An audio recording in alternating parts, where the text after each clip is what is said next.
Hello à tous, ici Gabriel Zanto et bienvenue dans un nouvel épisode de La French Touch. Alors pour ceux qui ne connaissent pas encore, j'interviewe des personnalités du monde du produit et du design français. En effet, aujourd'hui, lorsqu'on parle de produit ou du design, les références restent inlassablement les mêmes. Apple, Google, Intercom, Airbnb, Amazon, Spotify. Mais l'écosystème français est aujourd'hui suffisamment riche et diversifié pour que nous puissions nous aussi nous exprimer sur ces sujets en toute fierté. Mieux encore, certains de nos compatriotes ont des postes extrêmement intéressants et importants au sein même de ces grandes entreprises. Alors pendant une heure, j'essaye de mieux comprendre leur parcours, leurs envies et leurs défis au quotidien. On parle également de problématiques très concrètes qu'ils rencontrent dans leurs entreprises. Ça peut être sur le branding, sur l'organisation des équipes ou sur tout autre sujet de leur quotidien. Mon objectif, c'est que vous découvriez une nouvelle personnalité, son parcours, ses conseils et surtout que vous puissiez vous les approprier pour vos propres projets, vos équipes ou tout simplement dans votre vie. Avant de passer à notre invité, je voulais juste vous annoncer une très belle nouvelle. Cette année, j'ai l'immense plaisir d'être partenaire de la ProductConf, l'événement annuel de la communauté Produit et Design. Je vais y animer plusieurs tables rondes.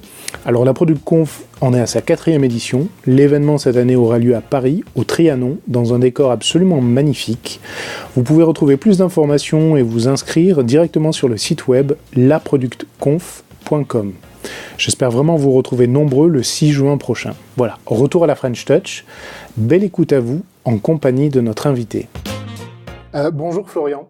Merci beaucoup de venir sur la French Touch podcast et merci de m'accueillir dans vos locaux du coup. Merci pour l'invitation, ça me fait très plaisir de pouvoir échanger ensemble. Plaisir, partagé. Florian, ça fait bientôt 4 ans que tu es cofondateur et le CPO de Payfit. Avant cela, tu étais cofondateur d'une autre startup, Esprico. Alors j'ai cherché un peu qui fait des insignes, alors dis-moi si je me trompe, des insignes militaires traditionnels en 3D. Un truc pas possible. Alors, Esprico, ça a surtout commencé avec des calots pour les régiments militaires et les prépas. Donc ça, en fait, j'avais connu ça en prépa à l'époque. Et du coup, avec 2 amis de prépa avec qui on avait intégré en école ensemble, on a commencé par les calots avant de se tourner vers l'impression 3D pour imprimer, parce que c'était hyper intéressant. Il y avait de la technologie dedans. Les calots, c'est hyper intéressant comme expérience, créer sa première boîte, avoir un atelier à Toulon où on allait. Mais vous alliez jusqu'à Toulon? On avait l'atelier effectivement de confection à Toulon. Du coup, c'était très sympa. On était en école. Et en fait, après, à la fin d'école, on a arrêté ça. On a eu la chance de pouvoir le revendre, même si modestement, mais super expérience avec des très bons amis à l'époque. Ah, c'est top. Je précise effectivement, donc tu es passé par Sainte-Geneviève et par Polytechnique. Payfit, donc c'est un logiciel, je pense que beaucoup de nos auditeurs connaissent, mais je refais une petite présentation. C'est un logiciel SaaS qui est là pour simplifier la gestion de la paie et aussi des RH dans les entreprises, donc tout ce qui tourne autour des RH. À la genèse, vous étiez 3, donc Firmin, qui est le CEO, Guilain, le CTO, et toi au produit. La société a été créée en 2015, lancement en avril 2016. 1 an plus tard, vous avez quasiment plus de 600 clients. En 2018, plus de 2000 entreprises qui utilisent vos services. Aujourd'hui, on en est à combien? Aujourd'hui, on est autour de 2700 clients. 2700 clients, ok. Vous êtes typiquement dans le cadre de ce qu'on appelle ces startups en hyper-croissance. Ça se voit dans les locaux, ça se voit dans la dynamique de l'entreprise, c'est top. Vous êtes présent sur, alors physiquement dans 3 pays, en France, en Espagne et en Allemagne. Exact. Et ce que tu me disais en haut, c'est que vous avez aussi effectivement une présence, pas encore physique, mais en Angleterre. Exactement, on a des clients en Angleterre et on va commencer la construction du produit italien cette année. D'accord. Et vous êtes plus de 210 personnes, c'est ça? Exactement. Aujourd'hui, on est 210 sur les différents pays. Ok. Donc Payfit, comme je disais, c'est simplification de la gestion de la paie. Initialement, donc c'est sur les fiches de paie, mais élargissement au RH, autour de des congés, des absences, les notes de frais, l'onboarding des nouveaux employés, le suivi du temps de travail. Donc vraiment tout ce qui est dans la logistique administrative des employés d'une entreprise. Exactement. C'est si on peut procurer plus de bonheur en entreprise et simplifier tout ce qui lie employeur et employé, on sera très heureux de le proposer sur un seul outil, Payfit. D'accord. Alors, quand je regarde ton parcours, j'ai regardé celui de Firmin et de Guilain, d'où vous sort cette envie de travailler sur les fiches de paie initialement, même si ça s'est élargi? Question de base, mais on va commencer par ça. Initialement, on connaît tous le labyrinthe administratif français, la problématique qui existe, à quel point tout le monde en parle, tout le monde est insatisfait de ce qui existe sur le marché. Et on voit aux États-Unis une entreprise Gusto qui grandit hyper vite avec un produit qu'on regarde à l'époque qui est incroyable. Et on se dit, si Gusto aux États-Unis, ils arrivent à simplifier la vie en entreprise pour plein de petites entreprises et arrivent à grandir si vite, si nous en France, alors que le pain est encore beaucoup plus élevé qu'aux États-Unis en entreprise, si on arrive à simplifier ce problème, c'est sûr qu'on va faire plein d'heureux clients. Et du coup, le constat, il est simple, il est ambitieux parce que simplifier la complexité administrative en France, à l'époque, tout le monde nous dit, attendez, c'est quand même hyper compliqué, il va falloir passer par les comptables, etc. C'est ça. Et sauf qu'on se dit, voilà, on va répondre à ce problème. On sait que c'est tellement complexe qu'il faut qu'on ait une approche innovante. Du coup, on en reviendra. C'est pour ça qu'on a créé le Jetlang, un langage propre à PaySheet pour gérer justement toute cette complexité administrative. On va y revenir. Mais aucun de vous trois, je reviens encore sur cette genèse parce que je veux tirer un peu le fil. D'où vient l'idée? Enfin, à un moment donné, tu te dis pas, tiens, j'ai envie d'attaquer ce problème-là qui, par définition, ce genre de truc, plus c'est problématique et moins t'as envie d'aller dedans. Comment, c'est Guilain qui a l'idée au début, en voyant Gusto. Et en connaissant aussi, les problématiques de paye, de par notamment son père qui est dans le milieu, et du coup il se dit il y a un pain énorme. Le pain en France, on le connaît tous, c'est-à-dire même quand on en parle, on sait tous qu'il y a un énorme pain. Et du coup, on sait que avec un gros besoin, si on trouve une solution, a priori, on fera des heureux. Et vous connaissiez tous les trois ou pas? Comment ça s'est passé? Alors, Firmin, c'était un très bon ami de prépa. Lui, il était en commerce et moi, j'étais en ingé, en prépa. Donc, on adorait le sport. C'est comme ça qu'on s'est rencontrés. On était très bons amis. On avait lui en école de commerce, moi en école d'ingé. Guilain, c'est un ami d'enfance de Firmin. Ils ont grandi ensemble à Laval. Donc, c'est marrant. Ils se connaissent depuis très longtemps. Et donc, j'ai rencontré Guilain grâce à Firmin. Et comment je reviens dessus parce que c'est souvent des questions qu'ont des cofondateurs potentiels sur l'alchimie entre les trois. Tu dirais que votre complémentarité, elle est à quel niveau? Je pense que c'est une grande chance qu'on a, c'est qu'on est vraiment tous les trois très différents. Mais vraiment très différents. C'est-à-dire de par nos backgrounds, scolaires, mais c'est pas ce qui est le plus important, c'est qu'on est hyper différents et du coup on s'apporte beaucoup depuis le début. Et en fait, donc comment on se décrirait? Ça c'est compliqué.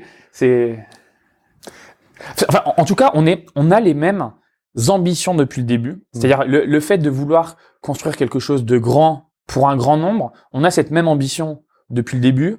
On partage des valeurs hyper fortes tous les trois sur notre mission, c'est-à-dire partager comment on va notre métier au quotidien, c'est-à-dire transmettre du bonheur à nos clients, mais aussi transmettre du bonheur à tous les paysheeters. Et en fait, ça, je saurais pas aujourd'hui comment, qu'est-ce qui est plus important que l'autre.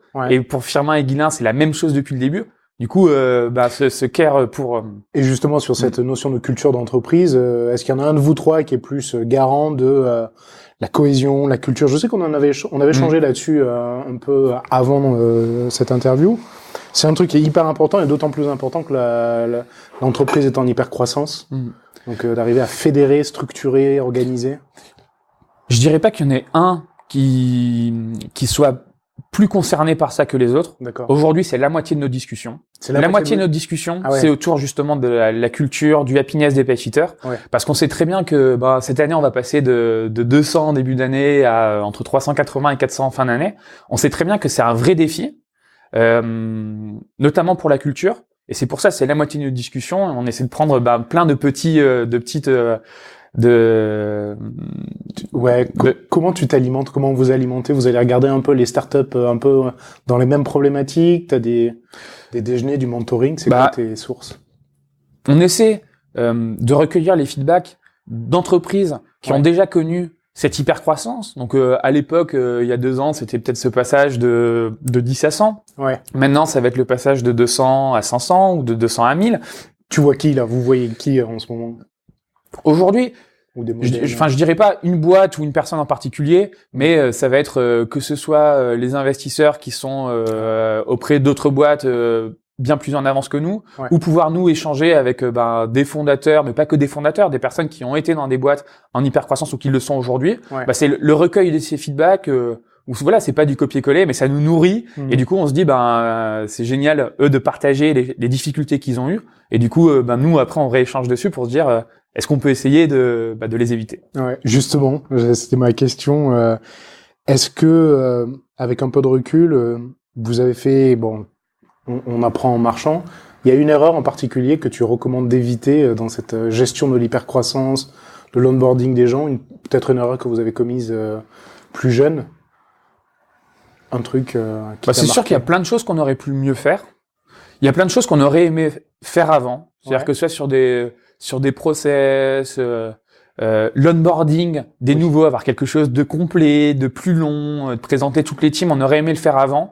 Donc oui, il y a plein de choses qu'on aurait pu mieux faire. Est-ce qu'il y a une chose en particulier où je me dis vraiment on a fait... Vous avez déconné? Non. Il y a rien, c'est juste on peut... je pense qu'on a quand même relativement, je veux dire, de chance jusqu'à présent, où oui, il n'y a pas de grosses erreurs qui ont eu des impacts hyper négatifs sur la boîte. Donc oui, il y a plein de choses qu'on aurait pu mieux faire, mais il y a pas une chose en particulier où là qui me vient en esprit où je pourrais te dire oui, ça c'est sûr, on a complètement déconné à faire ça, quoi. Je pense à deux choses. La première, sur l'onboarding des nouveaux employés chez Payfit. Est-ce que c'est ce qui vous a alimenté pour proposer ça après à vos clients ou rien à voir? Est-ce que l'un s'est nourri de l'autre? Alors, mais complètement. En fait, ça arrive plein de fois. C'est-à-dire, étant donné nos valeurs aujourd'hui, c'est pas des mots, ça a été pendant très longtemps, on n'en a pas mis, on les a pas mis en mots, mais l'humilité, la bienveillance, le care. J'aime pas la bienveillance. Non, mais je l'entends partout. Mais voilà, tu l'entends partout. Mais c'est pour ça que moi aussi, j'ai du mal à parler. Tu vois, des mots, ça veut rien dire. C'est-à-dire, une autre boîte pourrait te parler avec ces mots. Et c'est pour ça que même moi, là, il faudrait que tu parles avec des payfitters pour te dire ce que ça veut dire. C'est pour ça on les a pas mis en mots pendant longtemps. Mais pourquoi on fait cette semaine d'onboarding? Pourquoi aussi sur les process de recrutement, on passe autant de temps? Pourquoi il y a ce barbecue test à la fin où tous les candidats, avant de leur faire une offre, de manière informelle, ils viennent échanger autour d'un verre avec des payfitters de différentes teams. C'est le barbecue test? On appelle ça le barbecue test. Ça, c'est par rapport à cet alignement de fit, cet alignement qu'on pourrait aussi dire de valeur, c'est hyper important. Et la semaine d'onboarding, c'est aussi pour ça. C'est-à-dire que pour les nouveaux qui rentrent dans la boîte, qui comprennent bien le contexte, les valeurs, ce qu'on attend de chacun. Donc déjà, pendant la phase d'entretien, on fait hyper attention à ça. Mais pendant l'onboarding, c'est aussi pour que eux, ils arrivent à rentrer dans cette culture qui est hyper forte, hyper singulière, qui est chez Payfit, et que ça soit le plus smooth possible pour eux. Parce que il y en a plein qui, même en partageant ces valeurs sur le fond, ils viennent de boîtes où c'est quand même très différent la manière dont les personnes interagissent entre elles au quotidien. Et c'est pour ça, là, je comprends que quand je te parle des valeurs, tu me dis, il y a toutes les boîtes qui te disent ça, mais c'est hyper fort. Comment ça se concrétise? Ouais, c'est ça. Je lisais un article de Firmin qui expliquait que, pour reprendre sur le barbecue test, vous préfériez quelqu'un de peut-être moins brillant, mais qui s'intègre parfaitement et donc qui a en gros, il y a une espèce de validation de toute l'équipe avec qui il va travailler, plutôt que une espèce de loup solitaire qui, au final, ça va pas fitter parce que. Mais complètement. Et je veux dire, on a pris des décisions par rapport à ça hyper lourdes sur l'impact business de la boîte par le passé, parce que quand je te disais que le plus gros défi de Payfit, la moitié de nos discussions, c'est ce scale humain. Justement, aujourd'hui, le fait, on a la chance où on a des payfitters qui viennent tous les jours avec le sourire, et on vient tous avec le sourire le matin. Quand on va être 400, quand on sera à 500, le défi, c'est justement sur ce fit d'avoir des personnes qui prennent plaisir à bosser ensemble. Et du coup, ce plaisir, ça vient une grande partie par le fit. L'alchimie humaine, ultra importante. La deuxième question que j'avais, c'était justement dans ce process de recrutement, on parle produit quand même, c'est quoi un process de recrutement dans l'équipe produit chez toi? C'est quoi les étapes? C'est quoi les qualités déjà humaines que tu recherches du coup? Même si on en a déjà un peu parlé côté Payfit. Et comment c'est structuré?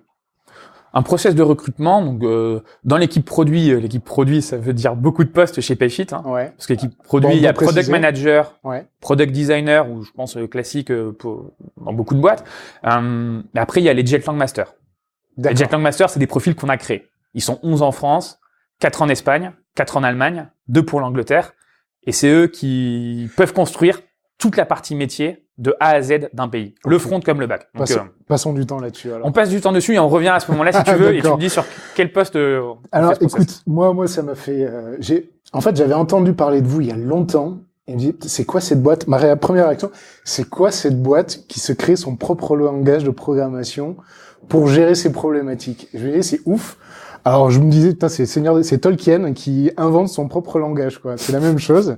Et après, deuxième réaction, c'est de me dire, c'est super smart. Parce que, effectivement, en me documentant, ça te permet de régler les problématiques métiers.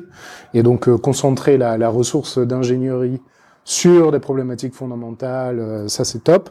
Deuxièmement, c'est un axe de communication qui est juste génial. En gros, on vous connaît aussi parce que vous avez développé votre propre langage, et c'est quelque chose qui est un espèce d'asset, notamment pour les gens du produit. Alors, comment vous en êtes venu à vous dire, OK, il faut qu'on fasse ça? Je peux rajouter le troisième avantage, que je placerai peut-être même en premier. Ouais. C'est que le troisième avantage, c'est grâce à ce langage, on a des pays qui sont autonomes pour construire la meilleure solution de paye dans le pays. C'est ça. Et ça, c'est incroyable. C'est-à-dire, on a des équipes dans chaque pays. Les Jetlong Masters en France, c'est une équipe française. On a une équipe espagnole, une équipe allemande, une équipe anglaise. Ils sont autonomes pour construire la meilleure solution de paye. Et ça, c'est incroyable. Parce qu'on ouvre un pays et ils sont pas dépendants. C'est-à-dire que s'ils étaient dépendants d'une équipe centrale qui est aujourd'hui en France avec l'équipe engineering, tu multiplies le nombre d'ingénieurs juste pour adresser les besoins pays, quoi. Exactement, tu multiplies, et eux ils sont frustrés parce qu'ils sont en attente. Et tu imagines bien les problématiques de priorisation de roadmap où on fait des pays qui peuvent être hyper frustrés, qui peuvent se sentir comme la dernière roue du carrosse parce que un pays qu'on ouvre l'Angleterre, il dirait c'est moins important que la France. Alors que grâce à ça, ce qui arrive tout le temps, ce qui arrive tout le temps, mais c'est là où on a une énorme chance, c'est que grâce à ça, vraiment ces pays, là l'Angleterre, ils sont autonomes pour construire la meilleure solution de paye dans leur pays. Est-ce que vous aviez en tête que ça allait être... ça fait partie de l'ADN, c'est un outil absolument puissant, ça devient une organisation, etc. Vous aviez ça en tête au départ ou c'est un peu... vous avez lancé l'idée et c'est au fur et à mesure de l'évolution que vous avez compris le potentiel du truc? Je pense qu'au début, on se rendait pas compte d'à quel point on allait pousser le Jetlang. C'est-à-dire à quel point ça allait être scalable, puissant à l'avenir. C'est-à-dire au début, l'avantage d'avoir justement des développeurs qui s'éclatent sur des problématiques indépendantes des problématiques métiers, ça dès le début, on savait l'avantage. On connaissait surtout les difficultés de recrutement des développeurs. Après, le fait de se dire que ça va être hyper générique et du coup utilisable à l'étranger, bah ça c'est venu au fur et à mesure.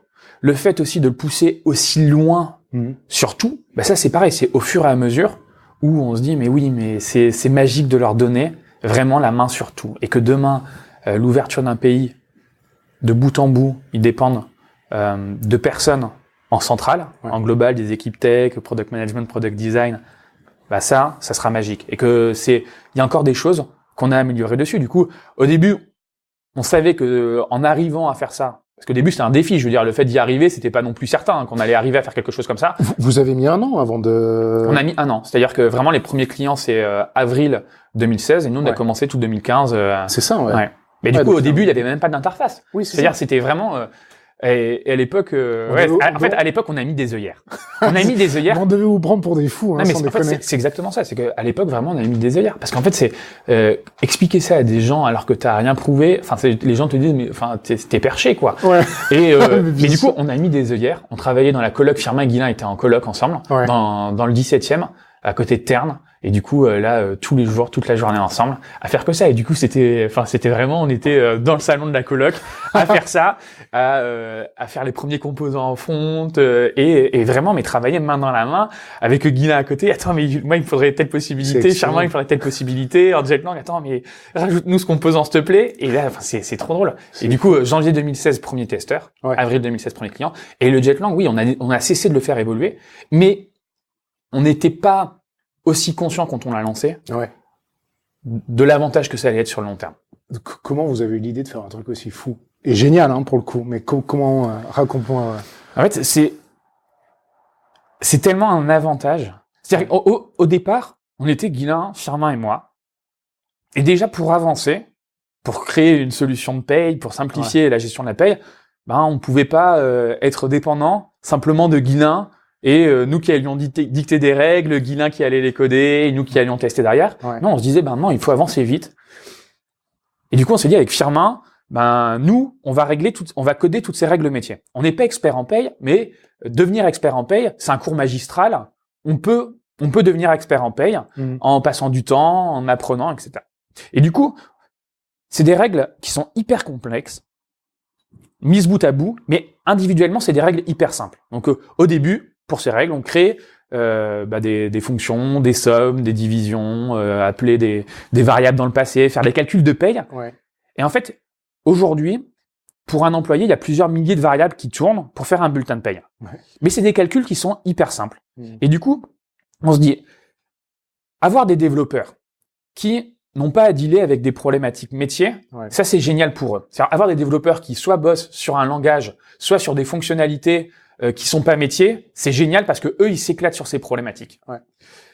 Avoir des profils qui ont la main pour coder de bout en bout toute la solution de paye, c'est incroyable. Parce que à l'époque, se dire un profil ingé, je me dis qui a la main pour tout faire. Enfin comme moi à l'époque où je me disais, avec Firmin et après tout seul avec Firmin qui se concentre sur le business, le fait de pouvoir coder de A à Z le front, l'impact sur les bulletins, les déclarations sociales, c'est incroyable et c'est assimilable à l'échelle d'une personne. Et du coup, on a des développeurs qui s'éclatent à créer un langage plus puissant. Ouais.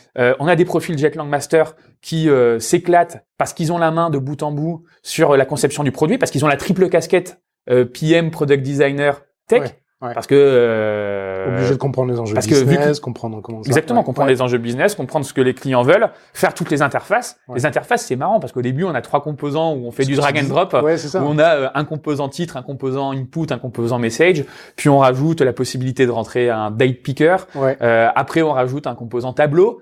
Et en fait, c'est génial parce que c'est un design system poussé à l'extrême. C'est un design system poussé à l'extrême. Et aujourd'hui, toute la partie métier, elle est faite à partir de 23 composants. 23, ok. 23 composants en front, avec des impacts en back derrière, et via un système de variables. Et du coup, les Jetlang, c'est génial parce que c'est une gymnastique intellectuelle qui est incroyable. Un Jetlang Master, il vient le matin avec une idée, mais il peut la coder de bout en bout. C'est-à-dire demain, on veut rajouter un module typiquement de note de frais qui n'existerait pas en paye. Il va pouvoir coder tout le front, l'impact sur les bulletins, l'impact sur les déclarations sociales, mais de bout en bout. Et du coup, là, on a parlé du Jetlang, mais la proposition de valeur de PayFit, c'est pas simplement gérer la paye. C'est gérer la paye. Aujourd'hui, c'est gérer aussi le SIRH. Donc, comme tu disais, le fait d'avoir un espace employé, gérer des workflows de validation, avoir un organigramme, gérer l'onboarding des employés. Aujourd'hui, ça c'est fait. Tout ce qui n'est pas métier, c'est-à-dire tout ce qui est côté SIRH, ça c'est géré par une équipe de développeurs, de product managers, de product designers. Classique, exactement. Et c'est déployé sur tous les pays, simplement via de la traduction. Et du coup, tous les pays, ils bénéficient des améliorations qui sont faites sur cette partie SIRH. Et du coup, c'est génial parce que quand on ouvre un pays aujourd'hui, quand on ouvre l'Angleterre, typiquement, ils commencent avec un produit beaucoup plus puissant que chacun des produits quand on a démarré en France, en Espagne, en Allemagne. Mais à l'inverse, ce que tu disais, je regardais une vidéo, t'expliques, ils repartent from scratch. C'est-à-dire qu'ils construisent la solution. Après, ce qui est positif parce que ça veut dire que c'est complètement spécifique aux besoins locaux, mais sur la partie paye. Exactement. Sur la partie paye, chaque pays repart de zéro avec un outil hyper puissant, le Jetlang. Mais par contre, sur la partie SIRH, ils ont directement toutes les fonctionnalités qui sont disponibles pour le pays. Et du coup, sur cette partie Jetlang, pour continuer sur la thématique, il faut combien de temps? Demain, j'ai la chance de rejoindre PayFit. C'est quoi le training? Ça dure combien de temps pour savoir En 2 mois, tu es un expert en Jetlang. En 2 mois? C'est-à-dire que ce langage, c'est un métalangage. C'est pas. Ça veut dire quoi? Un métalangage, ça veut dire c'est un langage qui est utilisé par des non-développeurs. C'est-à-dire c'est pas les Jetlang Masters chez nous, ce ne sont pas des anciens développeurs. C'est vrai? Ah non, ce ne sont pas des anciens développeurs. Ah ouais. Les Jetlang Masters, c'est vraiment c'est des profils produits, mais qui veulent être doueurs en plus. Ok. C'est vraiment ils ont cette triple casquette PM, product designer, développeur. Ok.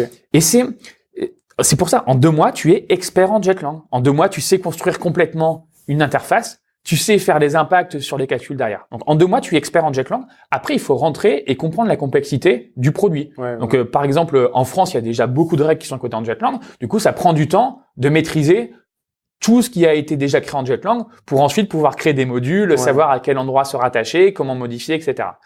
Sur les autres pays qui sont plus jeunes, c'est plus facile. Mais en 2 mois, aujourd'hui, c'est hyper intéressant de voir que pour construire un pays, donc on recrute des profils locaux, ça a pris 6 mois entre le recrutement du premier Jetlang Master espagnol et les premiers clients sur le produit. Ça a pris 5 mois pour l'Allemagne, ça a pris 4 mois pour l'Angleterre. Et c'est là où avoir en tête ces chiffres, en fait, c'est là où tu comprends ce qu'est vraiment un métalangage. Je pourrais te montrer, je pense que c'est pas intéressant pour les personnes qui vont nous écouter parce qu'ils peuvent pas voir. Mais c'est hyper facile. Ouais, on regardera ça ensemble derrière, c'est vraiment hyper facile. La complexité, pour un peu caricaturer, mais la complexité, c'est Excel VBA. Ouais. C'est-à-dire, ça ressemble pas du tout à ça, mais là, c'est cette complexité-là. C'est-à-dire, c'est pour rassurer sur le fait que tu n'as pas besoin d'être développeur et tu n'es pas un développeur. C'est impressionnant. Parce que, la logique, c'est quand même d'arriver à automatiser quelque chose qui est fondamental, déjà qui est changeant, parce que l'évolution des lois, l'évolution de les réglementations. Et quand tu disais simplifier, au début, tu me disais c'était de simplifier la gestion de la paye. Non, c'est pas simplifier, c'est automatiser. C'est encore autre chose. Tu peux simplifier en gardant le bordel et en enlevant. Là, c'est automatiser. Donc, c'est automatiser et c'est aussi permettre à des experts en paye ou non. Ouais. C'est-à-dire, on a des personnes qui n'ont jamais géré de paye avant. Ils peuvent la gérer sur Payfit parce qu'étant donné qu'on a sur chacun des pays le droit du travail et les conventions collectives qui sont codées, on a les barrières de sécurité et on empêche toutes les erreurs. C'est-à-dire que s'il y a un minimum conventionnel, un minimum légal qui n'est pas respecté, on met des messages d'avertissement, on met des messages d'interdiction, on bloque des actions pour être sûr de respecter le légal et le conventionnel. Et du coup, l'employeur, même s'il ne s'y connaît pas en paye, il peut gérer sa paye sur Payfit. C'est quoi vos garde-fous, justement, pour vous assurer que l'implémentation, par exemple, des dernières conventions ou des mises à jour de conventions collectives sont bien faites?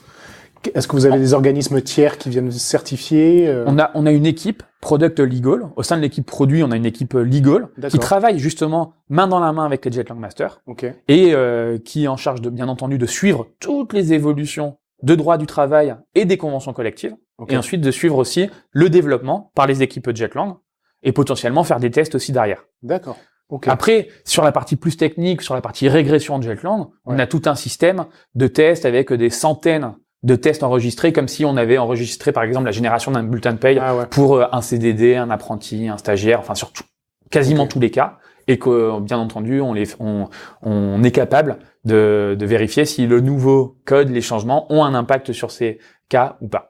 Je pense que en t'écoutant, là, je me dis, vous devez être une des seules boîtes françaises et peut-être même mondiales à avoir, je pense, une documentation produit, une structuration de tout ça qui est la plus carrée possible. Je sais pas. Il sourit. Ne serait-ce que pour pouvoir permettre justement à d'autres pays de développer, il y a cette nécessité-là. On n'est pas en mode freestyle. C'est vrai qu'on pousse très très loin. C'est-à-dire que de par cette singularité du Jetlang, qui est aujourd'hui un de nos plus gros avantages, c'est sûr qu'on le pousse très très loin. C'est-à-dire on a une équipe notamment Jetlang Ops qui est en charge justement la synchro entre ce qui se fait dans chacune des équipes de Jetlang pour partager les bonnes pratiques, aussi réfléchir tous ensemble sur qu'est-ce qu'on fera demain en Jetlang. Donc on était à Barcelone il y a 4 mois avec tous les Jetlang des différents pays à réfléchir ensemble sur qu'est-ce que sera Jetlang demain. Parce qu'aujourd'hui avec le Jetlang on gère la paye, mais on pourrait gérer quelque chose de complètement différent. Oui, c'est ça. On peut gérer énormément de complexité en Jetlang, que ce soit sur la paye ou quelque chose d'autre. Donc, on peut imaginer sur long terme être open source et que ça soit utilisé pour plein d'autres utilisations différentes. Bon, on va pas trop s'avancer dessus. D'accord. Mais... On touche à l'organisation, là. On a touché un peu product design, product management, équipe légale. C'est combien de personnes l'équipe produit au sens large aujourd'hui chez Payfit? Aujourd'hui, l'équipe produit, il y a 4 product managers, il y a 3 product designers, il y a 20 Jetlang Masters, il y a une personne en Jetlang Ops. Ok. Et ça, c'est l'équipe produit aujourd'hui. On a 2 personnes en product marketing, qui, chez Payfit, est côté marketing, qui est hyper proche de l'équipe produit, mais qui est en product marketing. Donc ça, c'est la partie produit, construire. On a aussi au sein du produit, dans chacun des pays, une équipe product legal, dont on a parlé avant, et une équipe déclaration. Parce qu'en déclaration, sur chacun des pays, on est capable d'automatiser beaucoup de choses, mais il y a aussi des choses qui ne peuvent pas être automatisées, des échanges qui doivent être faits typiquement avec les organismes de prévoyance et de mutuelle. Et on a une équipe déclaration qui est au sein de l'équipe Jetlang de chacun des pays et qui va gérer justement ces cas qui sont pas automatisables et qui sont hyper importants parce que bien entendu en paye, en déclaration, on se permet zéro erreur pour nos clients. Et du coup, c'est pareil au sein de cette grande entité produit. Comment deux questions, comment tu te positionnes, comment tu positionnes Payfit par rapport à des Alan, des Spendesk, cet écosystème un peu dédié aux entreprises, et peut-être commencer par cette question, qui sont vos concurrents à l'heure actuelle? Quelles sont les boîtes que tu regardes sans regarder, même si j'imagine que vous tracez votre route? Aujourd'hui, il y a beaucoup de boîtes qui gèrent la paye, que ce soit en France ou que ce soit sur les différents pays où on est. Après, c'est sûr que c'est pas... Gusto mis à part, du coup. Gusto mis à part, de toute façon, on n'est pas aux États-Unis aujourd'hui, mais en Europe, c'est des boîtes traditionnelles qui ont été créées il y a des années avec des expériences qui sont très très loin de l'expérience qu'on propose à nos clients. Des logiciels. Donc voilà, il en existe beaucoup, mais c'est vrai que c'est tellement loin qu'on passe relativement peu de temps voire très peu de temps à suivre ce qui s'est fait dans... Et est-ce que des intégrations, est-ce que Spendesk, par exemple, tu le considères comme un concurrent pour vous ou pas? Non, Spendesk, non, n'est pas du tout un concurrent pour nous. Spendesk, c'est génial. C'est comme Alan, c'est qui propose une expérience aux entreprises géniale. Et du coup, c'est génial pour les entreprises. On est super content de voir ces différentes boîtes qui grandissent. Et on est très content aussi de pouvoir unifier les expériences sur Payfit quand on peut. Typiquement avec Alan, pour nos clients Payfit qui utilisent Alan, la prévoyance et la mutuelle, on a travaillé avec Alan pour construire une expérience simple, unifiée, où il n'y a pas de synchro à faire par l'utilisateur. On se charge de tout. Et du coup, bien sûr que avec ces différentes propositions qui sont faites aux entreprises sur différents outils, dès qu'on peut s'intégrer et proposer une expérience plus simple, plus facile, plus unifiée aux entreprises, on est très content de le proposer. Ok. Les prochaines étapes en termes d'internationalisation, vous me disiez, vous êtes présent en Angleterre, vous avez l'objectif, c'est d'implanter un bureau d'ici à la fin de l'été, on va dire. Pourquoi avoir choisi l'Espagne et l'Allemagne en premiers pays internationaux? Qu'est-ce qui fait que vous avez choisi ceux-là et pas, je sais pas, d'autres pays latins ou la Belgique? Je sais rien. L'Espagne a une complexité beaucoup plus élevée que l'Angleterre, typiquement. D'accord. L'Allemagne a une complexité paye plus élevée que l'Angleterre. Du coup, on a commencé par des pays où la complexité paye était relativement élevée. D'accord. Donc, pas aussi élevé que la France, mais relativement élevé. Parce que, étant donné qu'on a le Jetlang, on peut répondre à ce problème facilement. La partie SIRH, à l'époque, quand on lance l'Espagne, elle était beaucoup moins puissante que les fonctionnalités SIRH que nous avons aujourd'hui. Mais du coup, aujourd'hui, on peut attaquer l'Angleterre avec un produit SIRH qui est encore plus profond, du coup, pour à la fois simplifier la gestion de la paye, mais aussi du SIRH, alors qu'à l'époque, je pense qu'on aurait été trop léger avec les fonctionnalités SIRH que nous avions lorsque nous avons lancé typiquement l'Espagne. D'accord. Toi, tu as la double casquette CPO et cofondateur. Une journée type pour toi, c'est quoi? Une journée type pour moi, c'est partager entre passer du temps avec les équipes de product management, de product design, de Jetlang. Mais le cumul des trois, ça va prendre 50% du temps de ma journée, parce qu'il va y avoir entre 20 et 30% de mon temps qui va être passé sur du recrutement. Et les 20% restants qui vont être peut-être plus proches notamment de la partie peut-être fondateur avec des questions plus long terme, croissance humaine, aussi bosser justement avec les équipes notamment HR sur la culture, l'internationalisation bien entendu, avec les problématiques peut-être pas simplement produits qui peuvent exister sur cette croissance internationale. C'est quoi les plus gros challenges que tu vois dans ton travail au quotidien? Qu'est-ce qui te prend le plus de ton énergie? C'est le plaisir des payfitters, c'est-à-dire arriver à grandir avec cette vitesse, mais en gardant vraiment ce plaisir des payfitters à venir au quotidien. Donc au sein de chacune des équipes, on passe beaucoup de temps vraiment ensemble, que ce soit sur les process, mais l'onboarding, l'intégration. On était typiquement la semaine dernière avec les product managers, product designers et l'équipe Jetlang Ops ainsi que product marketing à Berlin pendant 3 jours pour prendre du recul et réfléchir sur sortir un peu des problématiques day to day et réfléchir au plus long terme. Donc faire évoluer les process de conception, de fonctionnalité, de réflexion aussi, de construction de roadmap par chacune des équipes, de vision aussi, travailler et s'aligner sur la vision, pas simplement 1 an, mais la vision 5 ans de Payfit.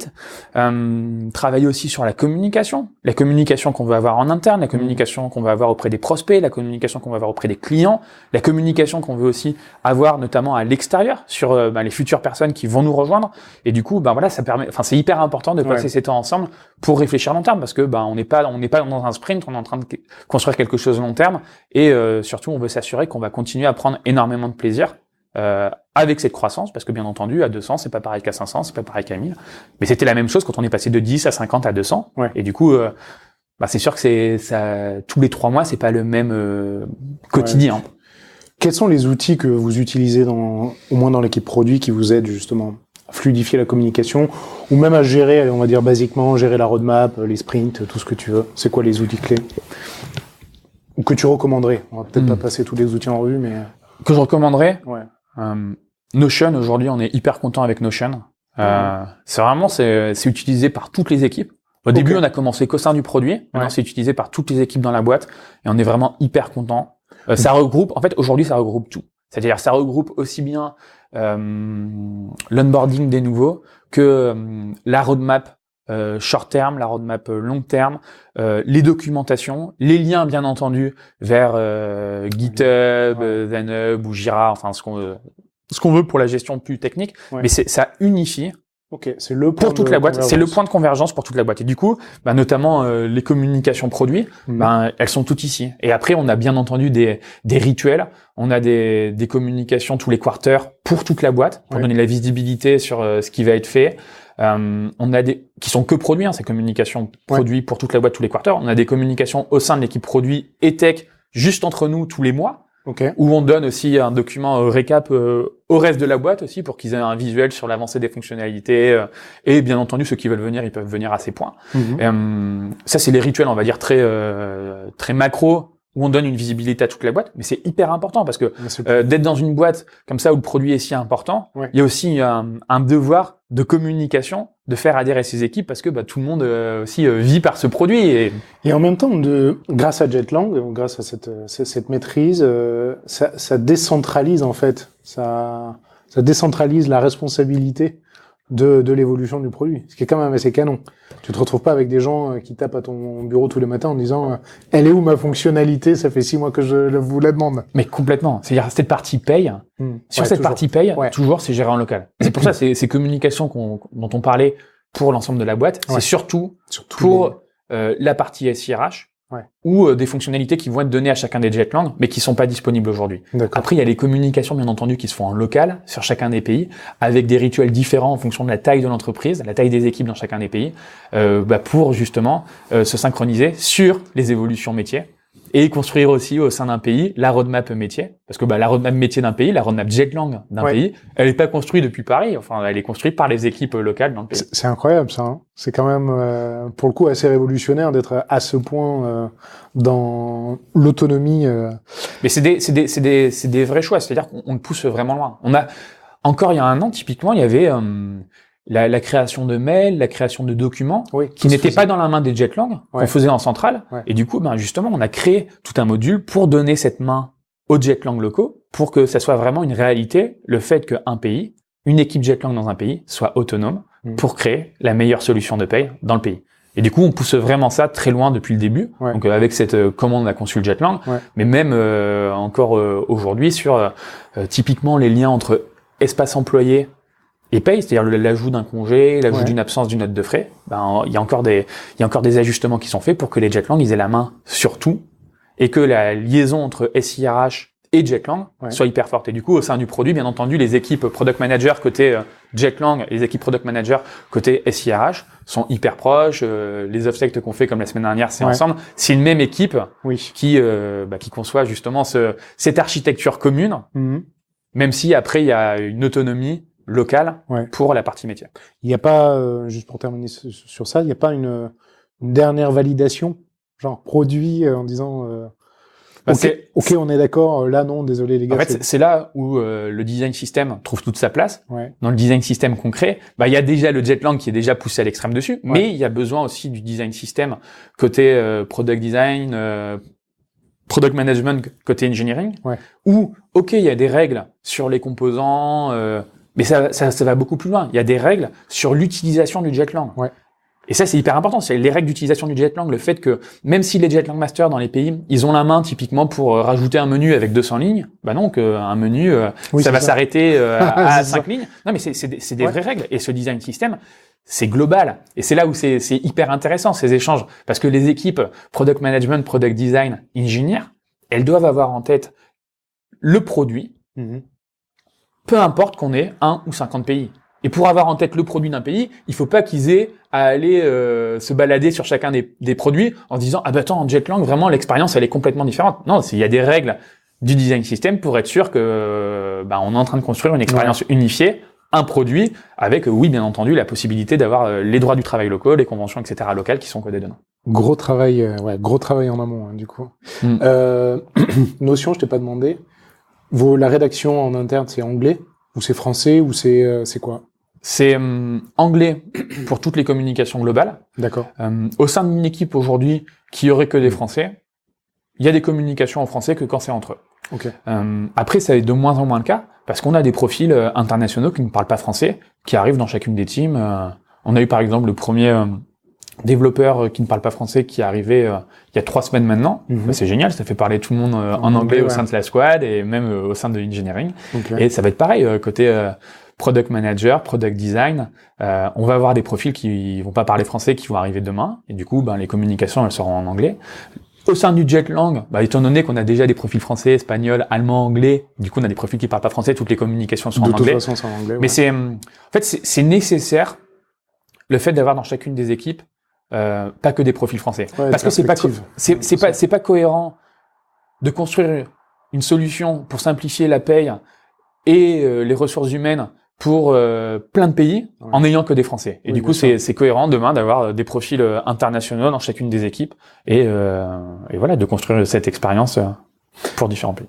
Ton organisation, elle est flat là pour l'instant. T'as des, des directeurs product design ou des head of. Aujourd'hui, en product design, il te reporte directement ou pas? Il y a Léa Mendes qui vient en head of design. Donc elle arrive dans un mois chez Payfit, donc c'est génial. L'idée c'est le parti design chez Payfit. On est super contents et ça fait vraiment plaisir depuis le temps quand on se connaît avec Léa. Je suis sûr que ça va être incroyable. Toute l'équipe a bien hâte qu'elle soit là. Ouais. En product management, on va avoir un head of product qui va nous rejoindre. D'accord. Pourquoi il y a ces besoins? C'est chacune de ces équipes. Elle va grandir très vite. Oui.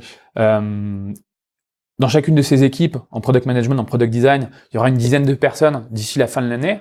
Fin de l'année prochaine, entre 15 et 25 personnes dans ces équipes. C'est nécessaire. Bien sûr. C'est nécessaire. Et c'est aussi pour permettre de faire venir ces niveaux de seniorité qui vont, bien entendu, transmettre énormément à chacune des personnes dans les équipes product management, product design. On a des personnes géniales, hyper compétentes, mais qui seront hyper contentes d'avoir des personnes qui ont peut-être 10 ans, 15 ans d'expérience en plus.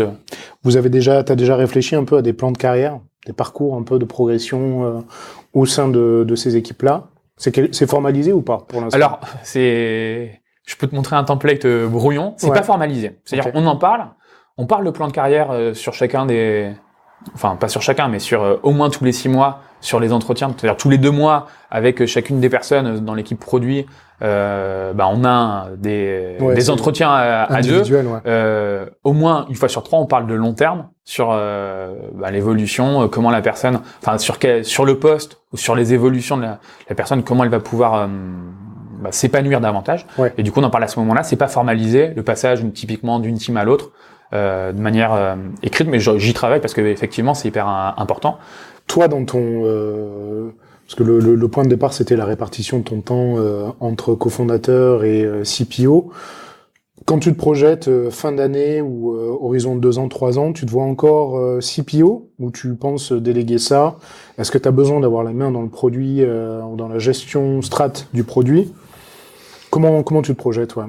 Alors le fait demain d'avoir un head of product management et un head of design, c'est pas pour un partage de responsabilité. C'est-à-dire que ces profils-là qui vont être seniors et qui vont nous rejoindre, ils vont avoir l'autonomie complète sur ce scope.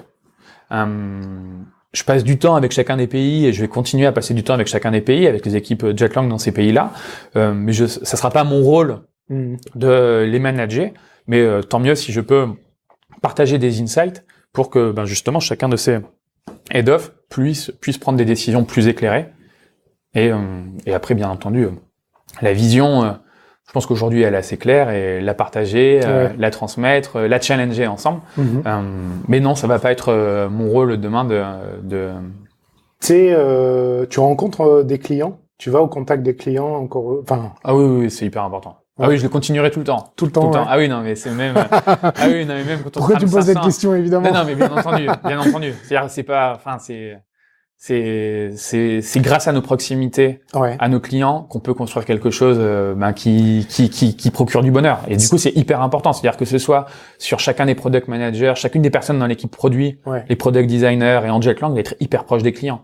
Que ce soit sur des rendez-vous physiques, que ce soit sur des calls, des démos, des recueils de feedback, cette équipe Customer Success qui est présente chez nous aujourd'hui, hyper important. Je veux dire, cette équipe qui passe énormément de temps au contact des clients, à recueillir les besoins, ce lien avec le produit est hyper fort et nécessaire, parce qu'on prétend pas être meilleur et avoir une vision révolutionnaire. Non, on construit ça parce que on est proche de nos clients et parce que c'est ce que nos clients veulent. Et aujourd'hui, on prétend pas inventer les besoins de nos clients ou inventer des solutions. Non, c'est d'abord on identifie les problèmes et on est proche de nos clients, on priorise ces problèmes et on essaie de trouver des solutions pour eux. Cette alimentation, elle se fait comment? C'est quoi? C'est des verbatims? Enfin, au-delà de la rencontre purement, on va à des meetings, on les voit, il y a des démos, il y a des tests.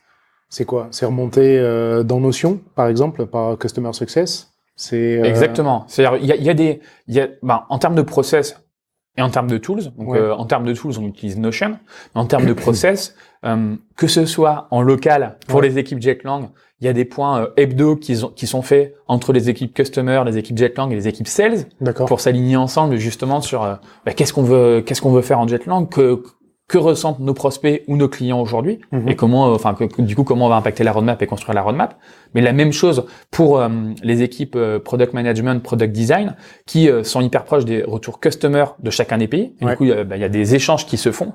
Donc là, c'est toutes les 2 semaines où il y a autour de la table les équipes sales, les équipes customer et les équipes produits pour dire que ce soit sur la partie SIRH ou la partie payroll, qu'est-ce qu'on peut faire? Que ressentent nos clients aujourd'hui? Suivre aussi les nouvelles fonctionnalités, l'adoption, ce qui marche bien, ce qui marche moins bien. Ouais, c'est ça, le partage de best practice cross pays en fait. C'est souvent un truc où ça reste dans ta zone, mais il y a peut-être des insights hyper intéressants venant de l'Espagne ou de l'Allemagne qui peuvent bénéficier à la France. Exactement. Donc il y a cette équipe, c'est pour ça aussi qu'il y a cette équipe Ops. C'est étant donné qu'on a différents pays et que c'est du temps plein d'être au courant des problématiques des différents pays et de la priorité des besoins dans les différents pays. On a cette équipe Jetlang Ops qui est hyper proche justement des équipes produits locales et de chacune des équipes produits locales pour pouvoir quantifier, pour pouvoir comparer et pour pouvoir avoir une vision globale et du coup impacter la roadmap sur cette vision globale et ses besoins des différents pays. Et bien entendu, trouver des solutions, encore une fois, qui vont être globales. C'est-à-dire que typiquement, les besoins de time tracking allemand, il y a plein de besoins de time tracking français.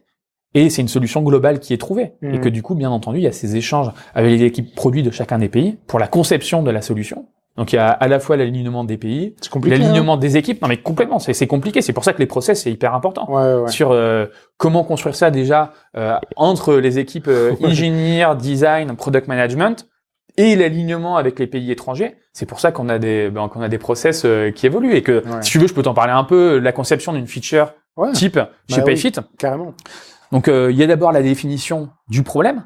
La définition du problème, ça peut être remonté par n'importe quelle personne, n'importe quelle équipe. Ça va être bien entendu creusé surtout par product manager pour ensuite prioriser.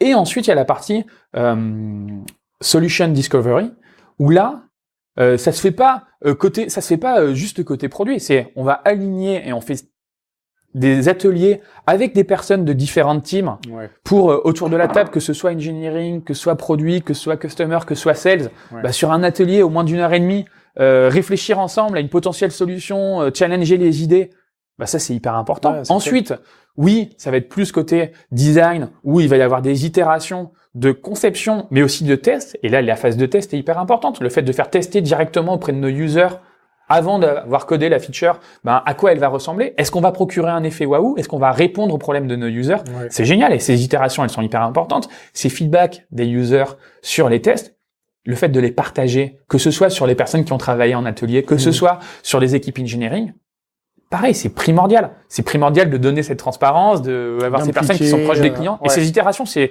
hyper important. C'est-à-dire qu'on fait que progresser dessus. Depuis la création de PayFit, ces phases d'itération, pendant longtemps, on n'en faisait pas.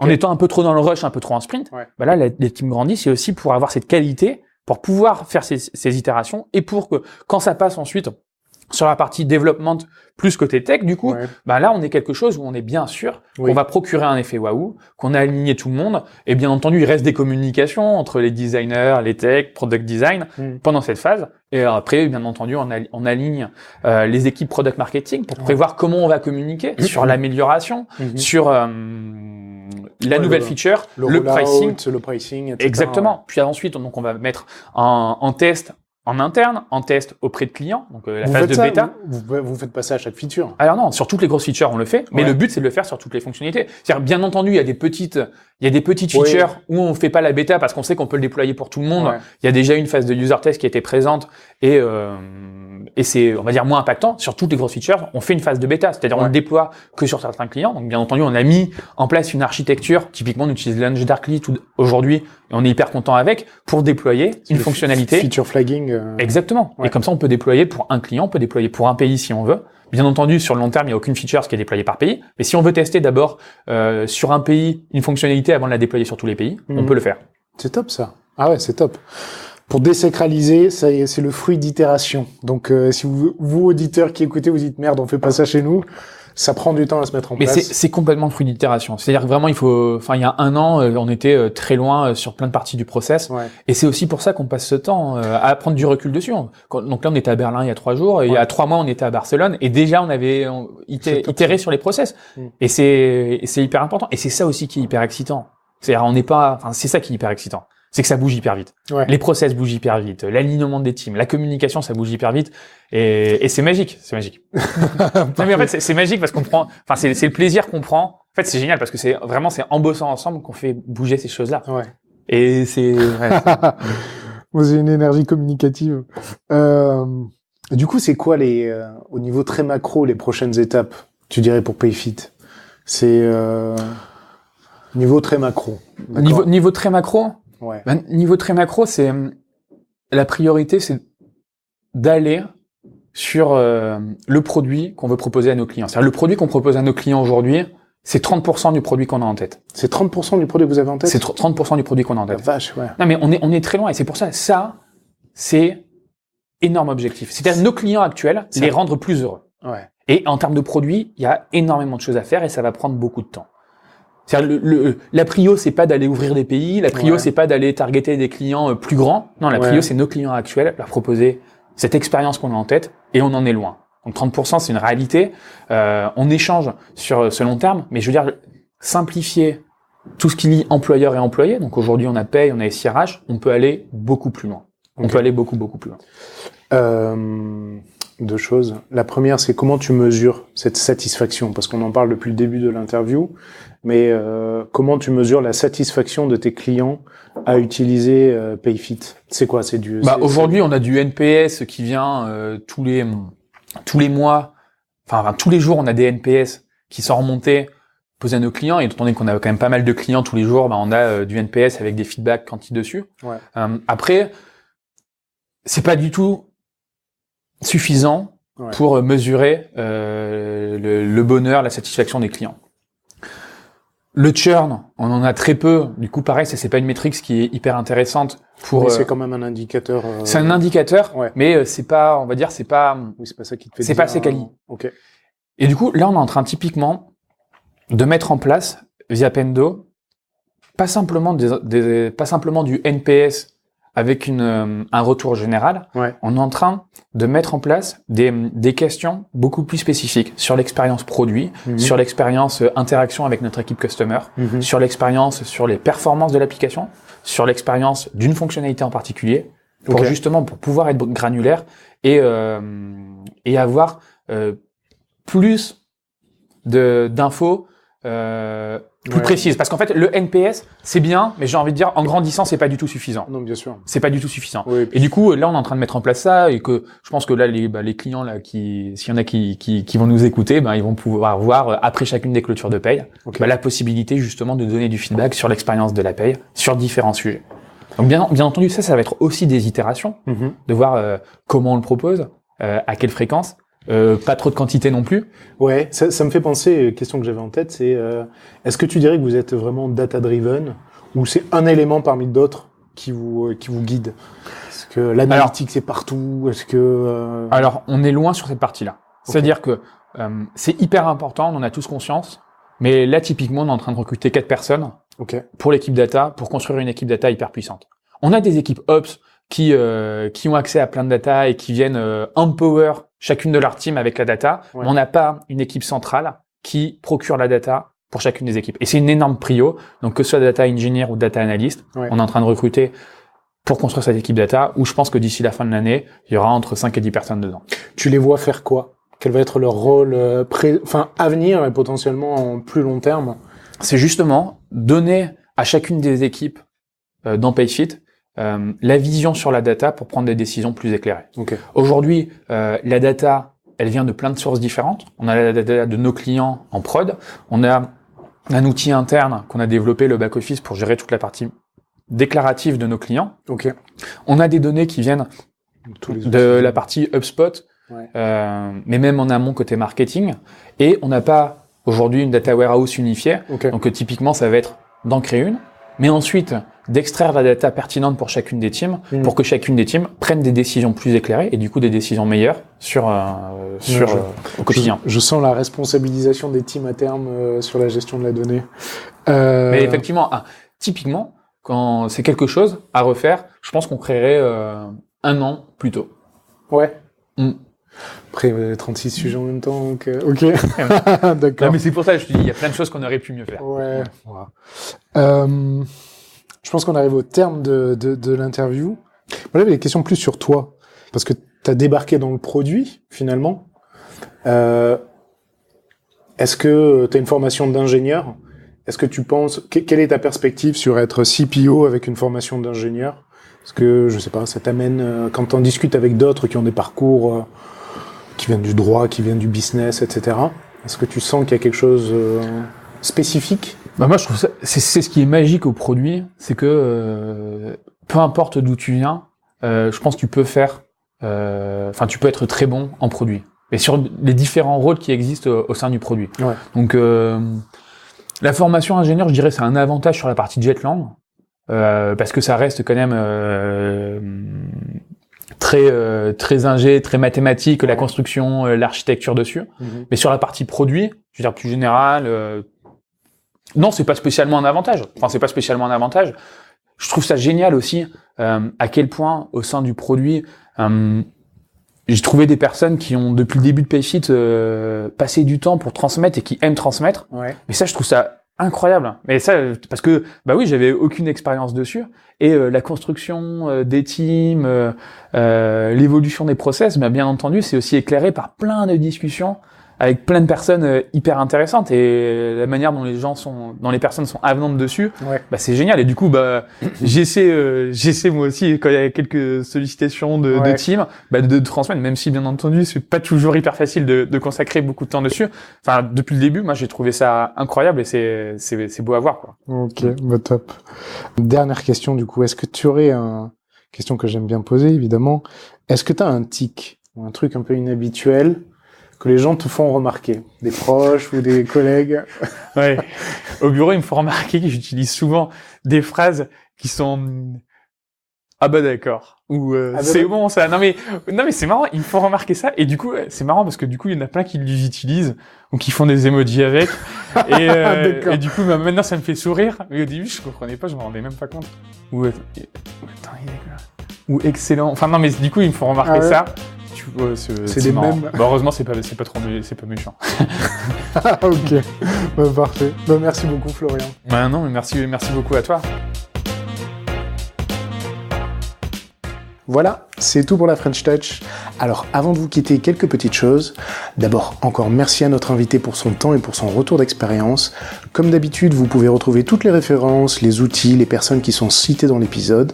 Pour cela, il vous suffit d'aller directement sur le descriptif du podcast, sur l'appli de votre choix, vous cliquez dessus et vous serez redirigé directement sur le site lafrenchtouch.fm.